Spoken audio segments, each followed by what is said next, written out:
परमेश्वर का धन्यवाद देते हैं। एक बार फिर से उस खुदा ने आपको और मुझे ये मौका दिया कि हम उस खुदा के सन्मुख आ सके, उस खुदा के नाम को ऊंचा उठा सके। और जैसे हम 11 सप्ताहों से हम डिसाइपलशिप इसके विषय में हम सीख रहे हैं। 11 सप्ताहों से डिसाइपलशिप इस टॉपिक के विषय में हम लोग सीख रहे हैं। और मैं विश्वास करता हूँ कि हम में से कई सारे लोग इस टॉपिक के साथ अपने जीवन में बदलाव को लेकर आ रहे हैं और डिसाइपल बनने के प्रोसेस में है। आपसे निवेदन है कि जब आप इन वचनों को सुन रहे हैं तो केवल सुने ना, बल्कि अप्लाई भी करें, है ना। पिछले 11 सप्ताहों में हमने बहुत सारे इंस्ट्रक्शंस दिए और जब मैं कई सारे लोगों को देखता हूं तो उनकी ज़िंदगियों में वो इंस्ट्रक्शंस को मैं नहीं पाता। जब इस स्थान से इंस्ट्रक्शंस दिए जाते हैं तो ये जिम्मेदारी आपकी है कि उन इंस्ट्रक्शंस को आप रिसीव करें और अपने जीवन में अप्लाई करें। यहाँ से आपको कुछ बातें बताई जाती है और इसलिए बताई जाती है कि उन बातों को आप अपने जीवन में अप्लाई कर सकें। यदि आप अप्लाई नहीं कर रहे हैं तो उसका नुकसान आपको ही झेलना पड़ेगा। अगर कोई इंस्ट्रक्शन आपको दिया जाता है, मैं बार बार कहता हूं कि हर एक इंस्ट्रक्शंस के साथ ब्लेसिंग्स रहती है। जो भी इंस्ट्रक्शंस आपको दिए जाते हैं, हर एक इंस्ट्रक्शन के बाद में ब्लेसिंग्स आते हैं। यदि आप और मैं उस इंस्ट्रक्शंस को फॉलो नहीं कर रहे हैं तो ज़रूरी है कि आप और मैं उन इंस्ट्रक्शंस को फॉलो करने की शुरुआत करें। जब हम इंस्ट्रक्शंस को फॉलो करते हैं तब आप और मैं अपने जीवन में बहुत सारी बदलाव को देखेंगे और बहुत सारी चीज़ों को होता हुआ देखेंगे जो अब तक हमने नहीं देखा। आज का जो टॉपिक है वो है the disciple discover and uses spiritual gift. The disciple discover and uses spiritual gift. जो चेला है वो खोजता है अपने भीतर के उन आत्मिक वरदानों को जो परमेश्वर ने दिया है। यहां पर हर कोई व्यक्ति जो बैठा हुआ है उनके जीवन में परमेश्वर ने दान वरदानों को दिए हुए हैं। यहां पर कोई भी ऐसा व्यक्ति नहीं होगा जिसके लाइफ में पर्पस नहीं है। यहां पर कोई भी ऐसा व्यक्ति नहीं होगा जिसके जीवन में परमेश्वर ने कोई गिफ्ट्स को दिए नहीं है। पर यह होता है कि हमको पता नहीं है कि हमारे अंदर वो गिफ्ट है। जो एक सच्चा चेला होता है, जो प्रभु यीशु मसीह का चेला है, वो अपने जीवन में उन स्पिरिचुअल गिफ्ट्स को खोजता है और उस गिफ्ट्स को अपने जिंदगी में इस्तेमाल करता है प्रियो। और स्पिरिचुअल गिफ्ट्स के विषय में आज हम कुछ बातों को देखेंगे ताकि हम समझ सके कि ये आत्मिक दान वरदान होते क्या है। आप तैयार हैं? सबसे पहली बात, आप में क्या आत्मिक दान है ये आपको और मुझे खोजने की जरूरत है। आप में क्या आत्मिक दान खुदा ने दिए हैं ये आपको और मुझे खोजने की जरूरत है। ये आपकी और मेरी जिम्मेदारी है प्रियो कि हम अपने जीवन में इंट्रोस्पेक्ट करें कि परमेश्वर ने हमें किस गिफ्ट्स को दिए हुए हैं। जैसे कि मैंने कहा कि यहाँ पर जो भी व्यक्ति बैठा है, कोई भी ऐसा व्यक्ति नहीं हो सकता जिसके जीवन में परमेश्वर ने गिफ्ट नहीं दिया हो। परमेश्वर ने आपको तोहफा दिया है पर आपको ही पता नहीं कि आपका वैल्यू क्या है। आपको ही पता नहीं कि आपके पास परमेश्वर ने क्या दिया हुआ है। एक बार की बात है, ये हो सकता है कि ये कहानी, ये एग्जाम्पल आपने पहले भी सुना होगा, मुझसे ही सुना होगा। मुझे बहुत अच्छा लगता है इस एग्जाम्पल को देना। एक बार एक लड़के के पास उसे पत्थर मिलता है और वो पत्थर बहुत दिनों तक उसके घर में रहता है। उसके बाद उसका पिता उसको बोलता है कि इसको ले जाकर तू बेच दे। तो लड़का जाता है एक ऐसे जगह पर जहां पर जो लोहा लंगड़ होता है ना, जो बेचते हैं, उस स्थान पर जाता है और बोलता है कि मुझको इस पत्थर को बेचना है। वो व्यक्ति उस पत्थर को लेता है और बोलता है कि ये पत्थर मेरे किसी काम का नहीं, मैं इसको वजन की तरह इस्तेमाल कर सकता हूँ या और किसी काम के लिए, या पेपर वेट के समान मैं इसको इस्तेमाल कर सकता हूँ। ये दिखने में सुंदर है पर मेरे किसी भी काम का नहीं है, आप इसको लेकर जाओ। फिर वो पत्थर लेता है, वो एक दूसरे दुकान में जाता है जहाँ पर सोने के जो ज्वेलरी होती है वो बनाई जाती है। वो व्यक्ति इस पत्थर को देखता है और बोलता है कि ये जो पत्थर है ये दिखने में है सुंदर, पर मैं इसके ज़्यादा पैसे आपको नहीं दे सकता। और वो पत्थर लेता है और वो वापस चले जाता है। फिर वो एक ऐसे जगह जाता है जहां पर जो प्रेशियस स्टोन्स होते हैं उस प्रेशियस स्टोन्स को बेचा जाता है। जैसे डायमंड्स है, रूबी है, अलग अलग प्रकार की जो प्रेशियस स्टोन्स है वहां बेचा जाता है। वो उस पत्थर को लेकर जाता है। जब वो व्यक्ति उस पत्थर को देखता है तो वो देखकर चौंक जाता है। वो बोलता है कि ये एक ऐसा अनकट हीरा है जिसकी कीमत मैं भी आपको नहीं दे सकता, ये बहुमूल्य है। इस कहानी का तात्पर्य यह है कि आप हीरा है, पर आपको पता नहीं कि आप में क्या छुपा हुआ है। आप कितने प्रेशियस हो ये आपको पता नहीं है, आपका मूल्य आपको पता नहीं। परमेश्वर ने आपको और मुझे दान दिए हुए हैं। कई प्रकार के दान परमेश्वर ने आपको और मुझे दिए हैं। कई दफा आपको वो दान परमेश्वर इसलिए देते हैं कि आप उसको इस्तेमाल करें, पर हम उन दानों को इस्तेमाल नहीं करते और हम उसे कहीं दफन करके रख देते हैं। परमेश्वर ने आपको दान वरदान दिए हुए प्रियो इसलिए दिए हैं कि हम उन दान वरदानों का इस्तेमाल करें और परमेश्वर के राज्य की बढ़ोतरी कर सके। हर एक व्यक्ति जो अपने आप को चेला कहता है, हर एक व्यक्ति जो अपने आप को डिसाइपल कहता है, परमेश्वर ने उसे दान वरदान दिए हैं। आमीन, हालेलुया। परमेश्वर ने हर एक व्यक्ति को दान वरदान दिए हैं। पहला कुरिन्थियों उसका 12वां अध्याय और पहले वचन में जो पौलुस है वो कहते हैं कि अपने आत्मिक वरदानों के विषय में अनजान न रहो। संत पौलुस जो है, जिन्होंने बहुत सारी पत्रियों को लिखा, वे कहते हैं कि अपने आत्मिक वरदानों के विषय में अनजान न रहो। हम पढ़ेंगे उसको, पहला कुरिन्थियों उसका 12वां अध्याय और पहला वचन।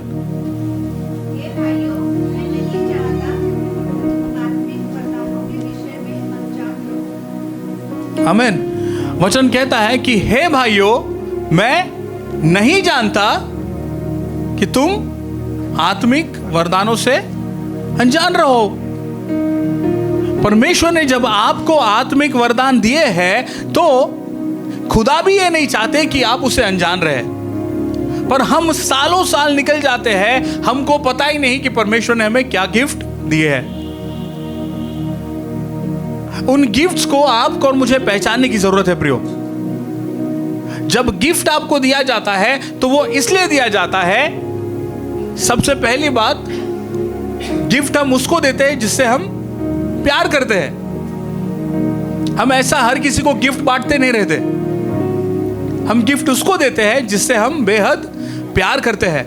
इसका मतलब जब आपको परमेश्वर ने आत्मिक वरदान दिए हैं, इसलिए दिए हैं क्योंकि परमेश्वर आपसे प्रेम करते हैं। और जब आपको गिफ्ट दिया गया है, गिफ्ट इसलिए नहीं दिया जाता कि आप उस गिफ्ट को उठाकर कहीं रख दे। गिफ्ट इसलिए दिया जाता है कि आप उसका इस्तेमाल करें। परमेश्वर ने आपको गिफ्ट दिए हैं, परमेश्वर ने आपको दान वरदान दिए हैं। आपके भीतर वो दान वरदान है, पर छिपे हुए हैं। पर आपको और मुझे जरूरत है कि हम उन दान वरदानों को डिस्कवर करें, हम उन दान वरदानों को खोजें। जब आप और मैं उन दान वरदानों को खोजते हैं और जब आपको और मुझे पता चल जाता है कि आपके और मेरे भीतर क्या है, तब जाकर हम उन गिफ्ट्स को हम इस्तेमाल कर सकते हैं। और जब हम गिफ्ट्स को इस्तेमाल करते हैं तो सिर्फ और सिर्फ गिफ्ट देने वाले की महिमा होती है प्रियो। जब परमेश्वर ने आपको किसी गिफ्ट को दिया है तो इसलिए दिया है कि परमेश्वर की महिमा हो, परमेश्वर की राज्य की बढ़ोतरी हो। परमेश्वर के राज्य में जो बात परमेश्वर ने करना चाहते हैं, उस बात की पूर्ति के लिए, उस बात को पूरा करने के लिए ही परमेश्वर आपको और मुझे उस वरदानों को देते हैं। तो आत्मिक वरदानों के विषय में हम अनजान न रहे, आत्मिक वरदानों के विषय में हम अनजान न रहे। परमेश्वर ने आपको और मुझे आत्मिक वरदान दिया है। इस बात को जानिए, समझिए और उन बातों को अपने जीवन में खोजने की शुरुआत करें। जब यहां से आप घर पर जाएंगे, आप जरूर से एक समय निकालिए कि आप बैठकर दुआ कर सके, प्रार्थना कर सके और खुदा से पूछिए कि खुदा आपने मुझे क्या दान वरदान दिए है, आपने मुझे क्या गिफ्ट दिए है, क्या स्पिरिचुअल गिफ्ट दिए। हम कई बार सिर्फ शारीरिक बातों के विषय में सोचते रहते हैं, हम कई बार सिर्फ उन शारीरिक ब्लेसिंग्स के विषय में सोचते रहते हैं जो परमेश्वर ने आपको और मुझे दिया है। प्रियो, वो परमेश्वर पिता का हृदय रखने वाला है, जो आपकी जरूरत है वो जरूरत को जरूर पूरा करेगा। पर परमेश्वर आपको सिर्फ शारीरिक तौर पे बढ़ता हुआ देखना नहीं चाहते, बल्कि आपको वो आत्मिक तौर पे भी बढ़ता हुआ देखना चाहते हैं। क्योंकि एक चेला जब आत्मिक तौर पे बढ़ता है तो सिर्फ उसकी वृद्धि नहीं होती, बल्कि उसके परिवार की वृद्धि होती है। वो जिस स्थान पर काम करता है उस स्थान की वृद्धि होती है, वो जिस शहर में रहता है उस शहर की वृद्धि होती है। इसलिए परमेश्वर जब दान वरदान देते हैं तो उसका इस्तेमाल करने के लिए भी परमेश्वर चाहते हैं कि उन दान वरदानों को हम रखे ना रहे, बल्कि हम इस्तेमाल करें। जरूरी है कि आप और मैं उन दान वरदानों को खोजे और जाने कि परमेश्वर ने आपको और मुझे क्या दान वरदान दिए हैं। हम अनजान न रहे उन आत्मिक वरदानों के विषय में जो परमेश्वर ने आपको और मुझे दिए। आत्मिक वरदान सबको दिया गया है। आमीन, हालेलुया। कोई खुश नहीं है? आत्मिक वरदान सबको दिया गया है। हम सबको आत्मिक वरदान दिया गया है, पर हमने उस आत्मिक वरदानों के विषय में कभी सोचा नहीं। हमारा ध्यान कहाँ लगा हुआ है? रोटी, कपड़ा, मकान। परमेश्वर चाहते हैं कि हम उन बातों के विषय में सोचें, पर हम उन आत्मिक बातों के विषय में भी सोचें जो कभी खत्म नहीं होती। आत्मिक बातें सदैव रहेगी। आत्मिक बातें जब आपको दी जाती है वो उन्नति के लिए दी जाती है। जब आत्मिक वरदान आपको दिए जाएंगे वो उन्नति के लिए दिए जाएंगे, आपकी आत्मिक उन्नति के लिए। और जब जिस तरह से मैंने कहा कि जब गिफ्ट दिए जाते हैं, जब हम उसे इस्तेमाल करते हैं तो परमेश्वर की महिमा होती है। परमेश्वर चाहते हैं अपनी महिमा आपसे और मुझसे करवा लेना, पर आप और मैं ही है जो हम रुके हुए हैं, हम इंतजार कर रहे हैं। हमको पता ही नहीं कि हमारे पास आत्मिक वरदान है या नहीं है। मैं सच कह रहा हूं कि हम अभी प्रचार कर रहे हैं, हम इस बात को बोल रहे हैं और हम में से हर एक व्यक्ति ये सोच रहा होगा कि मेरे पास क्या दान वरदान है, परमेश्वर ने क्या मुझे स्पिरिचुअल गिफ्ट दिए। और सोच के देखिए, जब आज ये बात को आप सोच रहे हैं, यदि आप 5 साल से परमेश्वर के साथ है और आज यदि आप 5 साल के बाद सोच रहे हैं कि मेरे पास क्या दान वरदान है, तो इसका मतलब आपने उस दान वरदानों को 5 साल गड्ढा खोद के दफन करके रख दिया था। परमेश्वर जब आपको दान वरदान देते हैं इसलिए देते हैं कि हम उसका इस्तेमाल करें। आत्मिक वरदान सबको दिया गया है प्रियो, आत्मिक वरदान सबको दिया गया है। और वो आत्मिक वरदान लोगों की उन्नति के लिए और कलीसिया की उन्नति के लिए है। लोगों की उन्नति के लिए और कलीसिया की उन्नति के लिए। मेरे साथ निकाल लीजिए 1 कुरिन्थियों उसका 12वां अध्याय और 7वां वचन। 1 कुरिन्थियों उसका 12वां अध्याय और 7वां वचन। किंतु सब के लाभ पहुंचाने के लिए हर एक को आत्मा का प्रकाश दिया जाता है। 1 कुरिन्थियों 12:7। हाँ, कोई इंग्लिश बाइबल निकाल लो। NLT है किसी के पास? NLT चेक करना एक बार। न्यू लिविंग ट्रांसलेशन, उसमें बहुत अच्छे से दिया हुआ है आत्मिक वरदान के विषय में। NLT 1 Corinthians chapter 12 verse 7।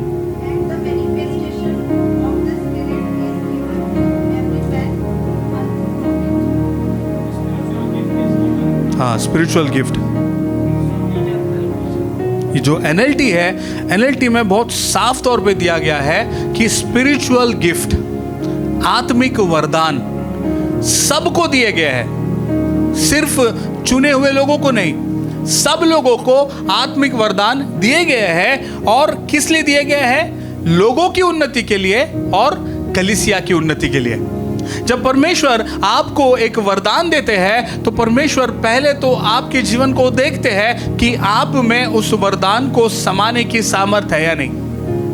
क्योंकि कई बार जब आपके और मेरे जीवन में आत्मिक वरदान आते हैं और हम यदि उसे हैंडल नहीं कर सकते, तब हम घमंड में आ जाते हैं। जब हम उस आत्मिक वरदानों को हैंडल नहीं कर पाते तो हम घमंड में आते हैं। और एक व्यक्ति आया था घमंड में,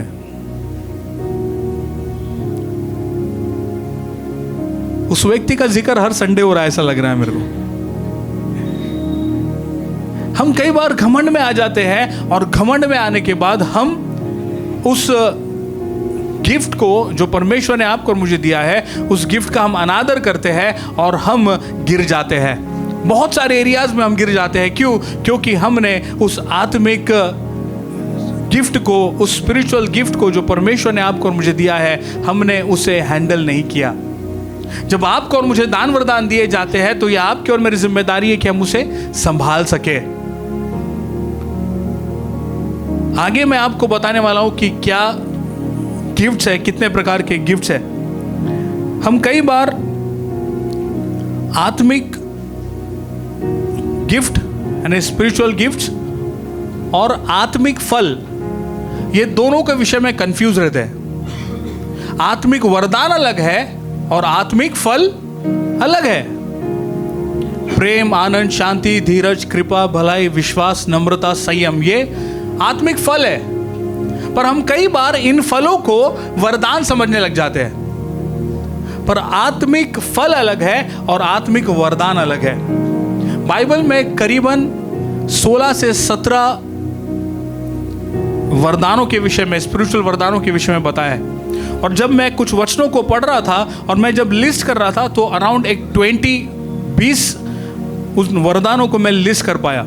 उन वरदानों के विषय में हम आगे देखेंगे कि वो वरदान क्या है।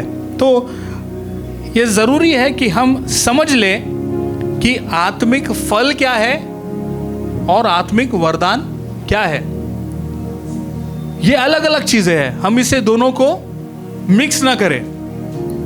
हम कई दफ़ा आत्मिक फल को और आत्मिक वरदानों को मिक्स कर देते हैं। हम कई बार कंफ्यूज हो जाते हैं उस बात में।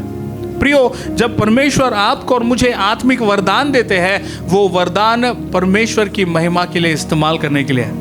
वो परमेश्वर की महिमा के लिए इस्तेमाल करने के लिए है। हम कई दफ़ा उन वरदानों को, सबसे पहले तो हमको पता नहीं कि हमारे पास है या नहीं है, और जब पता चल जाता है तो हम उसको इस्तेमाल कई बार नहीं करते, और जब करते हैं तो कई बार गलत रीति से उसका इस्तेमाल करते हैं। जब गिफ्ट दिया जाता है तो रिस्पॉन्सिबिलिटी आ जाती है।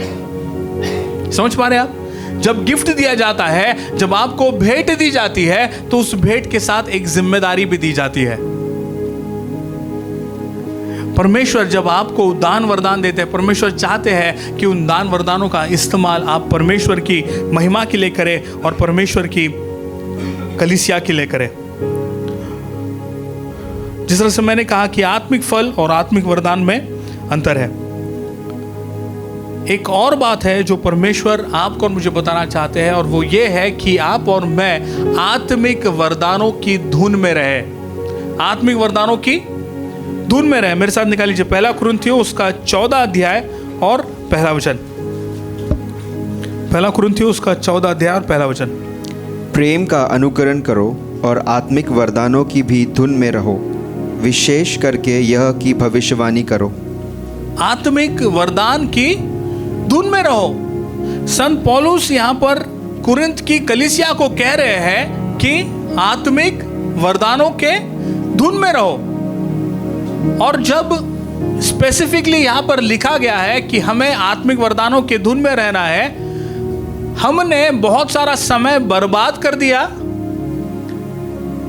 हमको पता ही नहीं है कि वो वरदान हमारे पास है या नहीं है। जिस तरह से मैंने कहा, यदि आप 10 साल से परमेश्वर में हैं, 5 साल से परमेश्वर में हैं, 3 साल से परमेश्वर में हैं, और आपको पता ही नहीं कि आपके पास गिफ्ट क्या है, इसका मतलब आपने उन सालों को वेस्ट कर दिया। परमेश्वर ने जिस दिन आपने प्रभु यीशु मसीह को अपना उद्धारकर्ता स्वीकार किया, जिस दिन आपने बपतिस्मा लिया, जिस दिन आप अपने जीवन को प्रभु यीशु मसीह के बताए हुए रास्तों पर चलाने के लिए शुरू कर देते हैं, उसी दिन परमेश्वर आपको आशीष देते हैं, उसी दिन परमेश्वर आपको स्पिरिचुअल गिफ्ट देते हैं। और उस समय से लेकर आपको और मुझे उस गिफ्ट्स को इस्तेमाल करने की शुरुआत कर देनी चाहिए। पर कई साल हम बिता देते हैं सिर्फ शारीरिक बातों के पीछे, हम सिर्फ शारीरिक आशीषों के पीछे भागते रहते हैं और हम भूल जाते हैं कि आत्मिक वरदान भी है। आज जब ये वचन आप तक पहुंच रहा है, इसलिए पहुंच रहा है ताकि आप रिकॉग्नाइज कर सके कि आपके भीतर वरदान है, आपके भीतर आत्मिक वरदान है। और जब आपके भीतर है तो परमेश्वर चाह रहे हैं कि उन आत्मिक वरदानों का इस्तेमाल करने की आप शुरुआत कर दे। आत्मिक वरदान से अनजान न रहे, आत्मिक वरदान से अनजान न रहे। जो आत्मिक वरदान है वो सबको दिया गया है। आत्मिक वरदान लोगों की उन्नति के लिए, कलीसिया की उन्नति के लिए है। आत्मिक फल और आत्मिक वरदान में अंतर है। आत्मिक वरदान की धुन में लगे रहना है। और महत्वपूर्ण बात, do not neglect spiritual gift, do not neglect spiritual gift. ये आत्मिक वरदान को आपने अनदेखा किया है अब तक। मैं देख पा रहा हूं, जब मैं आत्मिक वरदान के विषय में बात कर रहा हूं, सब लोग फुल ऑन ब्लैंक है। इसका मतलब हमने कभी इस विषय में सोचा ही नहीं। आत्मिक वरदान से अनजान न रहे। पहला तीमुथियुस उसका 4 अध्याय और 14 वचन ये कहता है। पहला तीमुथियुस 4 अध्याय और 14 वचन।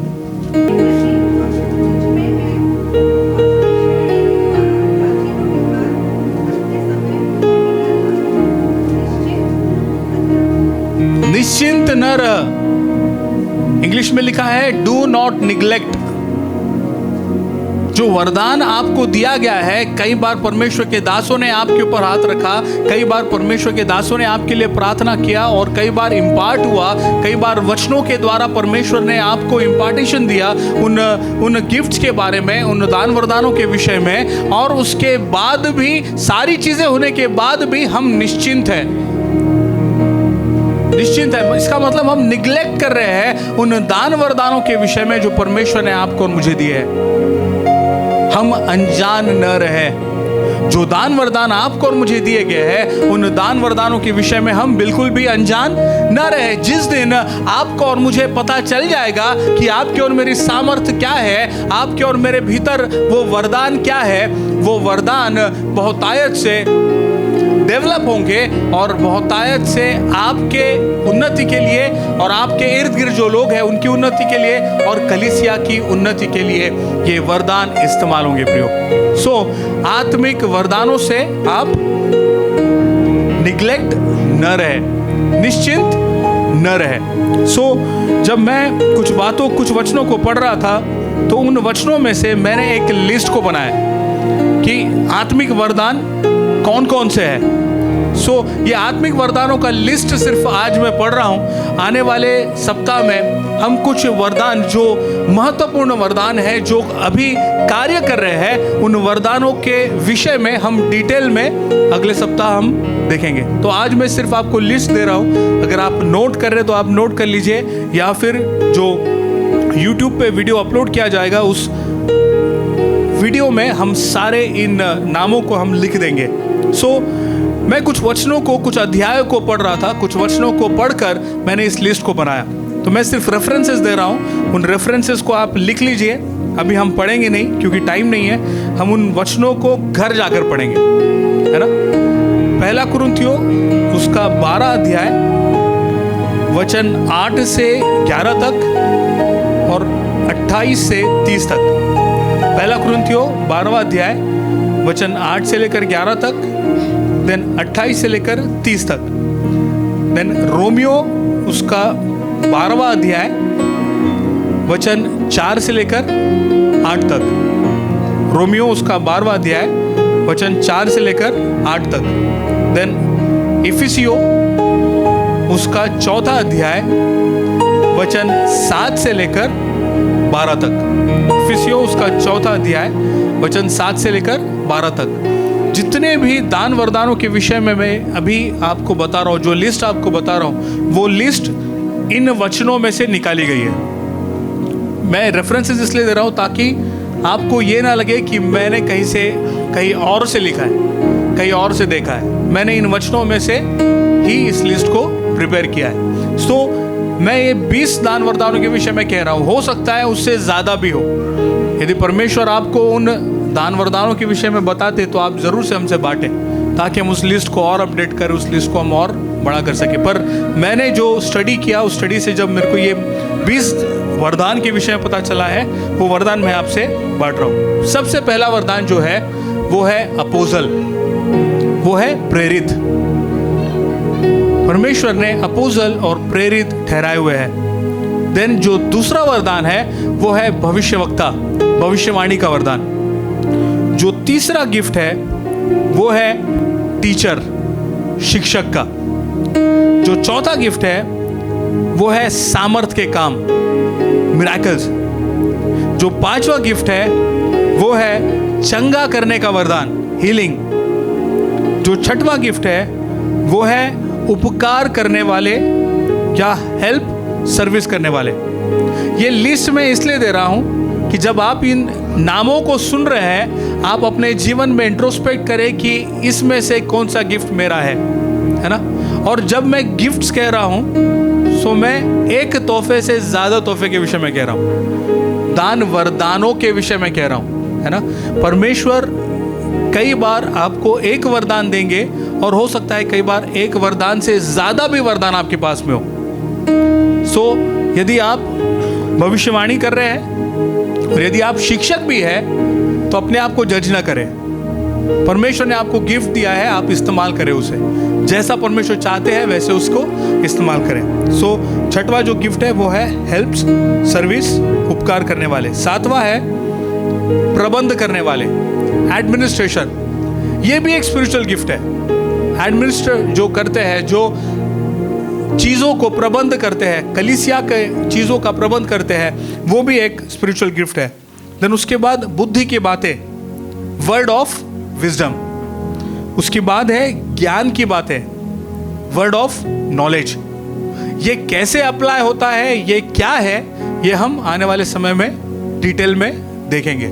सो अभी आप सिर्फ सुन लीजिए, आप इसको घर पे जाके आप मनन कर सकते हैं। आप इसके विषय में यदि आपको खोजना है, बाइबल में खोजिए, आपको बहुत सारी चीज़ों का पता चलेगा। बुद्धि की बातें, ज्ञान की बातें। देन उसके बाद विश्वास। विश्वास भी एक आत्मिक गिफ्ट है। यदि आपके पास विश्वास है तो आपके पास आत्मिक वरदान है। देन उसके बाद डिसर्नमेंट। डिसर्नमेंट ये जो एक स्पिरिचुअल गिफ्ट है, ये एक स्पेसिफिक है, ये एक बहुत ही सामर्थ्य गिफ्ट है। यदि ये आपके पास है तो फिर आप बहुत सारी चीजों से बच सकते हैं। सो डिसर्नमेंट, आत्माओं की परख। देन टंग्स, अन्य भाषा, ये एक आत्मिक वरदान है। देन इंटरप्रिटेशन ऑफ टंग्स, जो अन्य भाषाएं दी जाती है, उस अन्य भाषाओं का तर्जुमा करना, उस अन्य भाषाओं को डिकोड करना, उस अन्य भाषाओं का अर्थ बताना भी एक स्पिरिचुअल गिफ्ट है। देन लव, प्यार, यह भी एक स्पिरिचुअल गिफ्ट है। यदि आप प्यार करना जानते हैं, यदि आप लोगों से प्यार करते हैं, तो आपके पास ये स्पिरिचुअल गिफ्ट है। आगे इवेंजलिस्ट, सुसमाचार प्रचार करने का भी ये एक वरदान है। देन पास्टर, रखवाले, ये भी एक स्पिरिचुअल गिफ्ट है। देन एग्जॉर्टेशन, उपदेशक। एग्जॉर्ट जब हम करते हैं, जब हम लोगों को प्रेरित करते हैं परमेश्वर के विषय में, परमेश्वर के वचन के विषय में, परमेश्वर की बातों के विषय में, वो भी एक स्पिरिचुअल गिफ्ट है। देन गिविंग, दान देना भी एक आत्मिक गिफ्ट है। दान देना भी एक आत्मिक वरदान है, क्योंकि हर कोई नहीं कर सकता। और हर कोई नहीं करता। इसका मतलब यदि परमेश्वर आपको देने के लिए बार बार प्रेरित करते हैं, इसका मतलब वो दान आपको दिया गया है, देने का दान आपको दिया गया है। देन लीडरशिप, अगुवाई करना, अगुवापन, ये एक स्पिरिचुअल गिफ्ट है। देन उसके बाद दया करना, मर्सी, ये एक स्पिरिचुअल गिफ्ट है। ये अराउंड 20 जो स्पिरिचुअल गिफ्ट्स है, जो मैं उन वचनों को पढ़ते हुए मैंने लिस्ट निकाला है। तो ये दान वरदानों को जब आज आप घर जाने के बाद जब इन लिस्ट को देख रहे हैं, आप परमेश्वर से पूछिए, परमेश्वर इसमें से मेरा गिफ्ट क्या है। कई बार ऐसा होगा कि पवित्र आत्मा आपसे बात करेंगे, आपको बताएंगे कि आपका वरदान क्या है। और कई बार ऐसा होगा कि आपके जो आत्मिक अगुए हैं, जो आपके पासबान है, वो भी कई बार आपको बोलेंगे कि ये आपके दान वरदान है। आपको क्या लगता है कि एक कलीसिया में जब काम सौंपा जाता है वो कैसे सौंपा जाता है? एक सपोज एक ये कलीसिया है, ये कलीसिया में कुछ लोग आपको काम करते हुए नजर आते होंगे, तो उनको क्यों सौंपा गया? इसलिए सौंपा गया क्योंकि परमेश्वर के दास ने उनमें उस गिफ्ट को देखा है।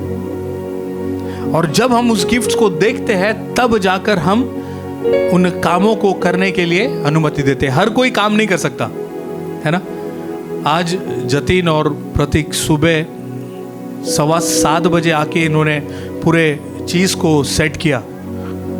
9:30 बजे तक वो सारी चीज़ों को सेट कर रहे थे, क्योंकि कल बाहर फंक्शन था तो सब कुछ पैक था, कुछ भी नहीं कर पाए।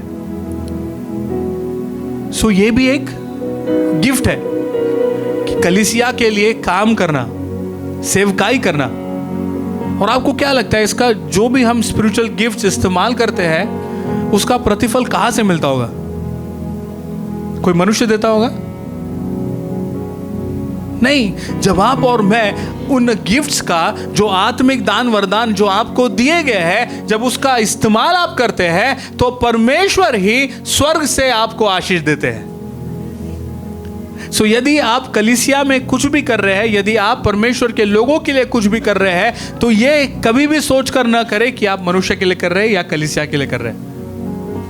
मैं बार बार टीम को कहता हूं, बार बार मैं वॉलंटियर्स को कहता हूं कि जब भी आप कर रहे हो, ये देख कर ना करो कि आप मेरे लिए कर रहे हैं। मैं भी सेवकाई कर रहा हूं तो मैं आपके लिए नहीं कर रहा हूं, मैं किसके लिए कर रहा हूं? परमेश्वर के लिए कर रहा हूं, क्योंकि मैं जानता हूं कि प्रतिफल कहां से मिलेगा? परमेश्वर की ओर से मिलेगा। सो जब दान वरदान आपको दिए जाते हैं, उन दान वरदानों को आपको और मुझे पहचानने की जरूरत है। और यदि कोई आपकी मदद कर रहा है ना उन दान वरदानों को पहचानने के लिए, सबसे पहले उसके साथ बैठिए, उसको बिरयानी खिलाइए, उसके हाथ में एनवलप दीजिए, उसको ब्लेस कीजिए, क्योंकि वो आपकी मदद कर रहा है आपके दान वरदानों को पहचानने के लिए। हालेलुया। सो जरूरी है कि हम दान वरदानों को पहचाने, जाने, और उसके बाद हम उसे अपने लाइफ में अप्लाई करें।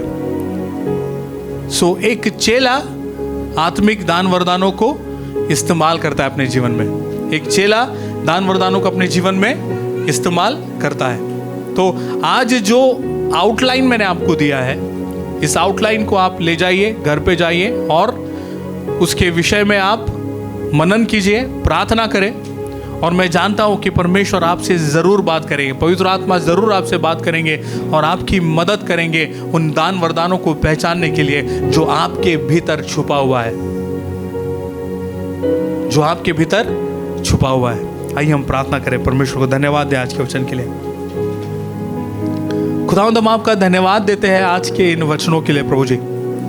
जब आपने हमारी सहायता की, जब आपने हमारी मदद की पिता, कि हम आज इन दान वरदानों के विषय में हम जानने पाए।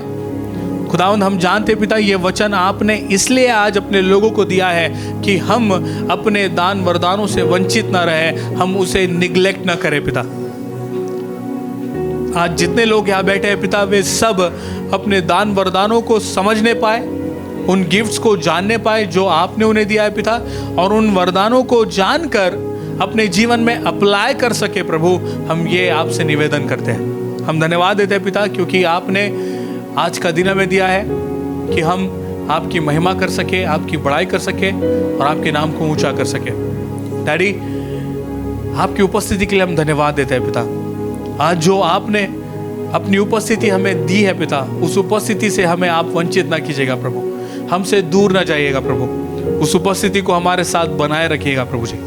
खुदावंद, यदि हमारे मध्य में कोई बीमार है प्रभु, तो उस बीमारी को आप दूर कीजिए। यदि कोई निराश है तो उसकी निराशा को आप दूर कीजिए। यदि किसी के जीवन में कोई ऐसी बात है प्रभु जो उसे आपके करीब आने से रोक रही है, उन बातों को आप दूर कीजिए। हम ये प्रार्थना करते हैं पिता। खुदावंद, हम धन्यवाद देते हैं क्योंकि आपने हमारी सुधि ली और सहायता की है। हर एक बातों को हम आपके हाथों में सौंपते हैं। एक छोटी सी विनती प्यारे बेटे प्रभु यीशु मसीह के नाम से मांगते हैं, इसलिए सुनिए, दया से कबूल कीजिए पिता। आमीन। और प्रभु यीशु मसीह का अनुग्रह, परमेश्वर का प्रेम और पवित्र आत्मा की सहभागिता जब तक प्रभु यीशु मसीह का दूसरा आगमन न हो, हम सबों के साथ सदैव बना रहे। आमीन, आमीन। सबको जय मसीह की।